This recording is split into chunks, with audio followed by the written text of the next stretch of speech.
Co-President of the Europe of Freedom and Democracy, Nigel Farage. The floor is yours. Well, here we are, on the edge of a financial and social disaster, and in the room today we have the four men who were supposed to be responsible.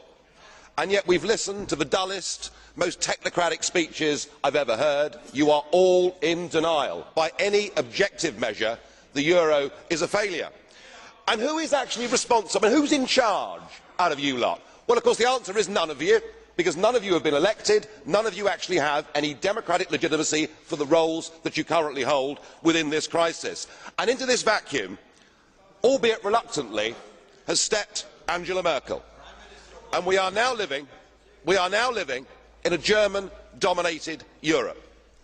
Something that the European project was actually supposed to stop. Something that those that went before us actually paid a heavy price in blood to prevent. I don't want to live in a German-dominated Europe, and nor do the citizens of Europe.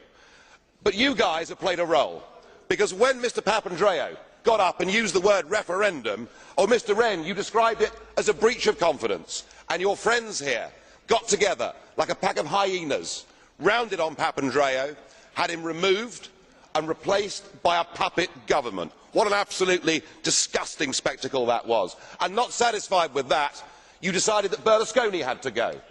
So he was removed and replaced by Mr Monti, a former European Commissioner, a fellow architect of this euro disaster, and a man who wasn't even a member of the Parliament. It's getting like an Agatha Christie novel, where we're trying to sort of work out who's the next person that's going to be bumped off. The difference is we know who the villains are. You should all be held accountable for what you've done. You should all be fired.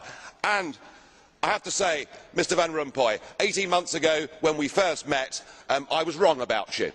I said you'd be the quiet assassin of nation-state democracy, but you're not anymore. You're rather noisy about it, aren't you? You, an unelected man, went to Italy and said this is not the time for elections, but the time for actions.